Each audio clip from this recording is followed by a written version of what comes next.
صلی اللہ علی محمد صلی اللہ علیہ وسلم۔ اعوذ باللہ السمیع العلیم من الشیطان الرجیم، بسم اللہ الرحمن الرحیم، والصلاۃ والسلام علی رسولہ الکریم۔ بخاری شریف کا باب الوضو ہم پڑھ رہے ہیں، اور اس میں آج جو باب ہے یہ ہے فضل الوضو، وضو کے فضیلت کے بارے میں۔ وغر المحجلون من آثار الوضو، اور ان لوگوں کے بارے میں جن کے پیشانی، ہاتھ اور پاؤں نور کے نشانات کی وجہ سے قیامت کے دن روشن ہوں گے۔ حدیث نمبر 136 ہے، اور یہ حدیث روایت ہے عن نعیم المجمر، یہ تابعی ہیں نعیم المجمر۔ مجمر جو ہے یہ دھونی دینے والے کو کہتے ہیں۔ یہ اور ان کے والد دونوں مسجد نبوی میں بخور لگایا کرتے تھے، خوشبو لگایا کرتے تھے، جس کی بنا پہ ان کی جو یہ کنیت تھی یا جو ان کا لقب تھا یہ ہو گیا۔ تو ان سے روایت ہے قال رقیت مع ابی ہریرہ، کہ میں حضرت ابو ہریرہ رضی اللہ تعالیٰ عنہ کے ساتھ مسجد کی چھت پر چڑھا۔ مع ابی ہریرہ علی ظہر المسجد فتودع، تو حضرت ابو ہریرہ نے وضو فرمایا۔ فقال، اور کہا، انی سمعت النبی صلی اللہ علیہ وسلم یقول، کہ میں نے نبی کریم صلی اللہ علیہ وسلم کو یہ کہتے سنا ہے، ان امتی یدعون یوم القیامت، کہ میرے امتی قیامت کے روز وضو کے نشانات کی وجہ سے بلائے جائیں گے، غرن محجلین من آثار الوضو، کہ سفید چہرے اور ہاتھ پاؤں والے کہہ کر بلائے جائیں گے۔ فمن استطاع منکم، پس تم میں سے جو کوئی استطاعت رکھتا ہو، ان یطیل غرتہ فلیفعل، کہ جو کوئی اپنے اس نور کو طویل کرنے کی یا بڑھانے کی استطاعت رکھتا ہو تو وہ ایسا کر لے۔ تو یہ ہمیں معلوم ہے کہ قیامت والے دن بالکل اندھیرا ہوگا، اور وہاں مومنین کا نور ہوگا جو ان کے آگے آگے اور دائیں جانب، آگے ان کے اور دائیں جانب دوڑتا ہوگا۔ اور قرآن پاک میں اس کی تشریح اللہ تعالیٰ نے اس کو بیان کیا ہے مختلف صورتوں میں، جہاں پہ یہ کہ مومنین یہ دعا کریں گے اللہ سے کہ ربنا اتمم لنا نورنا، کہ اللہ ہمارے نور کو بڑھا دے۔ اور یہ نور کیا ہوگا، تو یہاں پہ اس کی یہ وضاحت کی گئی ہے کہ ایک تو یہ وضو کا نور ہوگا، اس کے علاوہ جو مومنین ہیں ان کے اعمال بھی نور کی شکل میں وہاں پہ آئیں گے، لیکن یہاں پہ جو خاص طور پہ چیز بتائی گئی ہے کہ وضو کے نشانات کی وجہ سے امت مسلمہ کو غرن محجلین کہہ کر بلایا جائے گا، کہ پکارا جائے گا کہ کہاں ہیں وہ چمکتے چہروں والے اور چمکتے ہاتھ اور پاؤں والے۔ تو اس میں مسلم کی ایک روایت ہے کہ لوگوں نے پوچھا تھا نبی کریم صلی اللہ علیہ وسلم سے کہ وہاں مخلوقات کی تعداد اتنی زیادہ ہوگی، آپ اپنی امت کو کیسے پہچانیں گے؟ یعنی وہاں تو حضرت آدم علیہ السلام سے لے کے آخری دور تک تمام انسان بیک وقت اٹھائے جائیں گے، جیسے اللہ تعالیٰ فرماتے ہیں کہ یوم یکون الناس کالفراش المبثوث سورۃ القاریہ کے اندر، کہ لوگ اس دن جو ہے وہ چھوٹے چھوٹے پتنگوں کی طرح آئیں گے۔ تو نبی کریم صلی اللہ علیہ وسلم نے فرمایا کہ یہ بتاؤ کہ اگر سارے گھوڑے بالکل سیاہ ہوں اور ان میں سے کچھ گھوڑے ایسے ہوں کہ جن کی پیشانی اور ہاتھ پاؤں پر سفیدی ہے، تو کوئی شخص ان ایسے گھوڑوں کو پہچان سکے گا کہ نہیں؟ تو ظاہر لوگوں نے کہا کہ ہاں جی یا رسول اللہ صلی اللہ علیہ وسلم سے تو پہچانے جائیں گے۔ تو آپ نے فرمایا کہ میں بھی اپنی امت کو پہچان سکوں گا آثار وضو کی بنا پر، اور ان کی پیشانی اور اعضائے وضو جو ہیں ان میں چمک ہوگی۔ تو اس طرح سے امتیوں کو قیامت والے دن غرم محجلین من آثار الوضو کہہ کر پکارا جائے گا، اور ان کے ہاتھ اور پاؤں چمک رہے ہوں گے۔ اور آپ صلی اللہ علیہ وسلم نے فرمایا کہ تم میں سے جو شخص اپنی سفیدی یا نورانیت کو بڑھا سکتا ہو اسے ایسا کرنا چاہیے۔ تو یہ کیسے بڑھا سکتے ہیں؟ یعنی ایک تو یہ کہ وضو بہت اچھے طریقے سے کیا جائے، اور وضو میں اعضاء جو ہیں وہ 3 مرتبہ دھوئے جائیں، جیسے کہ ہم پچھلی حدیث میں پڑھ چکے ہیں۔ لیکن اگر وقت تنگ ہے، نماز جماعت کا وقت جو ہے وہ گزرنے کا ڈر ہے، یا پانی کم میسر ہے، تو اس وقت تو ہم مختصر وضو بھی کر سکتے ہیں، لیکن عام حالات میں وضو اچھی طرح سے کرنا، 3 مرتبہ اعضاء کو دھونا، اور اس طرح بھی یہ نورانیت بڑھ سکتی ہے کہ وضو ہر نماز کے لیے وضو تازہ کیا جائے، یا نوافل جیسے تہجد کے لیے وضو، پھر فجر، پھر چاشت اور اشراق، تو اس میں سے جتنی دفعہ ممکن ہو نیا وضو کیا جائے۔ اور پھر بہت سے خوش قسمت لوگ ایسے ہیں جو سارا وقت باوضو رہتے ہیں، سوائے جو انسانی حاجات اور ضروریات ہیں اس کے علاوہ وہ پورا وقت ان کی کوشش ہوتی ہے کہ وہ وضو سے رہیں۔ تو ظاہر ہے کہ یہ جتنا کوئی اس میں محنت کر لے گا اور جتنی کوئی اس میں کوشش کر لے گا اتنا اس کا نور جو ہے وہ بڑھ جائے گا۔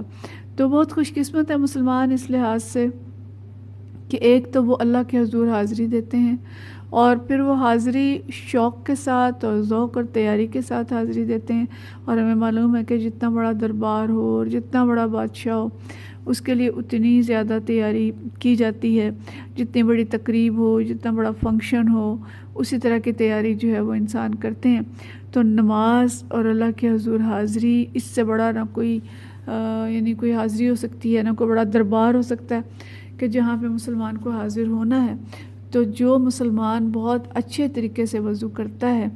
اور اللہ کے حضور حاضر ہونے کے لیے ممکنہ حد تک وہ اچھے طریقے سے وضو کر کے اور بار بار وضو کر کے جاتا ہے، تو ظاہر ہے اس کا نور کتنا ہوگا اور کس حد تک اس کے نور کے اندر اضافہ ہوگا، اس کو ہم اس حدیث سے سمجھ سکتے ہیں۔ تو یہ بہت بڑی خوش قسمتی کی بات ہے۔ وضو جو ہے پہلی تمام امتوں میں بھی تھا، لیکن جو اعضائے وضو کی چمک ہوگی یہ صرف امت مسلمہ کو ہوگی۔ یہ بھی ایک حدیث کے اندر ہمیں پتہ چلتا ہے، یہ بھی مسلم کی حدیث ہے جس کے اندر نبی کریم صلی اللہ علیہ وسلم نے ہمیں یہ بتایا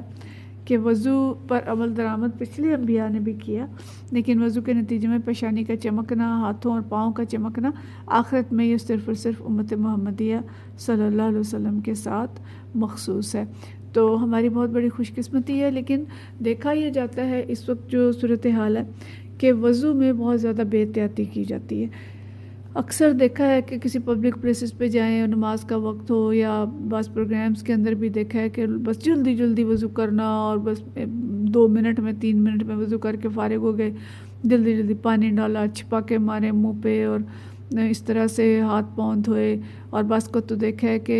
قمیص کے بازو تنگ ہیں، کونیاں ننگی نہیں ہو رہی، اوپر نہیں ہو سکتے، لیکن بس اس کے اوپر سے پانی بہایا اور وضو کیا اور چلے گئے۔ تو اس طرح کی لاپرواہی جو ہے وہ وضو میں نہیں کرنی چاہیے، اور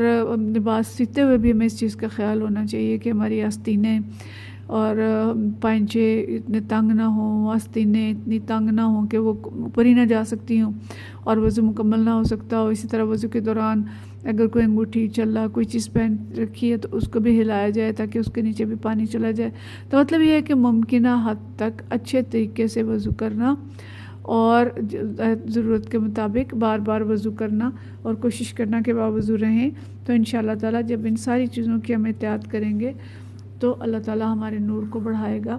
اور یہ نور گویا ہمارے اپنے اختیار میں ہے کہ اس کو ہم کتنا بڑھا لیتے ہیں۔ اور ہمیں احادیث سے یہ بھی پتہ چلتا ہے کہ یہ نور کسی کا تو بس اس کے پاؤں تک ہوگا، اور کسی کا 1 گز آگے، اور کسی کا 1 میل آگے، اور کسی کا جو ہے وہ انلمیٹڈ ہوگا، دور تک جائے گا۔ تو کتنا ہم اس نور کو بڑھا سکتے ہیں اس کے بارے میں ہم خود سوچیں، اور ایسے اعمال بھی کریں، اور اپنی پاکی اور وضو کا خیال بھی رکھیں، اور وضو کے ذریعے سے اپنے اعضائے وضو کو چمکائیں۔ اور یہ یاد رکھیں کہ نبی کریم صلی اللہ علیہ وسلم نے پہچاننا اسی کے ذریعے، اور یہ دیکھیں کہ شروع میں ہی چھانٹی ہو جائے گی روز محشر کہ جو بے نماز ہوں گے اور وضو نہ کرنے والے لوگ ہوں گے تو وہ پہلے مرحلے میں ہی چھٹ کے الگ ہو جائیں گے، اور نبی کریم صلی اللہ علیہ وسلم ان کو ظاہرہ نہیں پہچانیں گا۔ جب نہیں پہچانیں گے تو نہیں شفاعت کریں گے، یا اگلے معاملات سارے کیا ہوں گے ہم اس سے اچھی طرح سے واقف ہیں۔ تو اللہ تعالیٰ ہم سب کو توفیق دے کہ ہم پورے یقین کے ساتھ حدیث کے اس درس کو سنیں اور سمجھیں، اور اس پہ ہم عمل کی کوشش کریں۔ اگلا باب جو ہے یہ ہے کہ لا يتودع من الشک حتی یستیقن، کہ صرف ناپاکی کے شک کی وجہ سے وضو نہ کریں جب تک کہ یقین نہ ہو۔ یعنی ایک طرف دیکھیں کہ وہ رویہ ہے کہ اپنے نور کو جتنا بڑھا سکتے ہیں بار بار وضو کریں، یہ ایک یوں کہہ لیں کہ انسینٹیو دینے والی بات ہے، ایک ابھارنے والی بات ہے کہ بھئی یہ اپنے وضو کو اچھی طرح کریں اور نور اپنا بڑھائیں۔ اور دوسری طرف جو لمٹ ہمیں بتائی جا رہی ہے، آسانی ہے دین کے اندر، دین میں سختی نہیں ہے، کتنی زیادہ آسانی ہے کہ آپ نماز پڑھ رہے ہیں اور نماز پڑھتے پڑھتے شک پڑ گیا کہ بھی وضو ہے کہ نہیں ہے، کہیں ٹوٹ تو نہیں گیا، تو اگر یقین نہیں ہے، صرف شک ہے، تو نماز پڑھتے رہیں، اس نماز کو ہم توڑیں نہیں۔ اس میں امام مالک رحمۃ اللہ علیہ یہ فرماتے ہیں کہ اگر نماز کے اندر ہے اور شک لاحق ہو جائے تو اپنی نماز نہیں توڑے گا، لیکن اگر نماز کے باہر شک ہوا تو پھر احتیاطاً تازہ وضو جو ہے وہ کر لیا جائے۔ تو اس میں جو حدیث ہے یہ حضرت عباد ابن تمیم کی حدیث ہے، عن عباد ابن تمیم عن عمہ،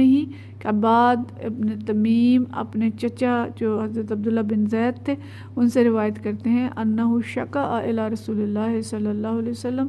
کہ انہوں نے رسول اللہ صلی اللہ علیہ وسلم کے سامنے ایک شخص کی بات کی، شکایت کی، جسے خیال گزرتا ہے، الرجل الذی یخیل الیہ، جسے خیال گزرتا ہے، انہ یجد الشیء فی الصلاۃ، کہ نماز کے اندر کوئی چیز محسوس کی ہے، یعنی انہیں وضو کے اندر شک محسوس ہوا ہے کہ کوئی یا تو وضو کسی طریقے سے یعنی ہوا کے ذریعے سے یا کسی اور طریقے سے انہیں شک پڑا ہے کہ بھی وضو قائم نہیں رہا، تو فرمایا فقال لا ينفتل او لا ينصرف، کہ نماز نہ لوٹائے یا نہ پلٹے، حتی یسمع صوتاً، یہاں تک کہ وہ کوئی آواز نہ سنے، اور یجد ریحا، یا انہیں کوئی بو نہ محسوس ہو۔ تو مطلب یہ ہے کہ اگر اسے محسوس ہوتا ہے کہ ہوا نکلی ہے یا کسی اور طریقے سے بھی کوئی وضو کا جو شک ہے وہ پڑا ہے، تو نماز اس وقت تک نہ پلٹائے، نماز نہ توڑے، نماز سے نہ نکلے جب تک کہ اس کو پکا یقین نہ ہو کہ وضو ٹوٹا ہے۔ نہیں، اللہ غفور الرحیم ہے اور ہمارے لیے اتنی آسانیاں اس میں رکھی ہیں، اور یقین میں جو دو باتیں کی ہیں کہ یا تو اسے بو محسوس ہو یا اسے آواز محسوس ہو، لیکن اس میں یہ بات بھی ذہن میں رکھیں کہ اگر کوئی شخص اونچا سنتا ہے تو اس کو آواز تو نہیں آئے گی، اور اگر کسی کو قوت شامہ جو ہے وہ متاثر ہے تو اس کو بو نہیں آئے گی۔ تو بہرحال اس کا جو اصل ہے وہ اپنے دل پہ ہے کہ حتیٰ جب تک کہ اس کو یقین نہ ہو جائے، تو جب وہ یقین اس کو ہو گیا، دل کے اندر جو کیفیت ہے وہ کیا ہے، اگر تو شک پختہ ہے اور لگ رہا ہے کہ نہیں وضو تو ٹوٹ گیا، پھر نماز توڑ کے وضو تازہ کر لینا چاہیے، لیکن اگر محض شک ہے اور زیادہ گمان اس طرف ہے کہ نہیں ٹوٹا نہیں ہے، بس ایسے گمان سے ہی لگ رہا ہے، تو پھر اس نماز کو جاری رکھنا چاہیے۔ اللہ تعالیٰ انسان کو مشقت میں نہیں ڈالتا، معاملہ قلب پر ہے، اور قلب کی جو کیفیت ہے اس پہ فیصلہ کر لیں، لیکن لاپرواہی بھی نہیں کرنی کہ بھئی تھوڑا سا احساس بھی ہوا ہے کہ ہوا نکل گئی ہے، لیکن پھر اس لیے کہ بس سستی اس میں نہیں ہونی چاہیے اور لاپرواہی نہیں ہونی چاہیے، اور دل کے اندر اگر گمان اس چیز کا غالب ہے کہ وضو ٹوٹ گیا تو پھر وضو کر لینا چاہیے، لیکن اگر گمان غالب ہی ہے کہ شاید نہیں ٹوٹا تو پھر ہمیں اس کے لیے نماز نہیں توڑنی چاہیے، اور بعد میں دوسری نماز کے لیے تازہ وضو یا کوئی اور عبادت کرنی ہے تو اس کے لیے تازہ وضو کر لیں۔ تو اس طرح سے یہ دو احادیث دیکھیے ہمیں دو مختلف جو پہلو ہیں ان کی طرف متوجہ کرتی ہیں، ایک تو معاملہ تقویٰ کا ہے اور ایک معاملہ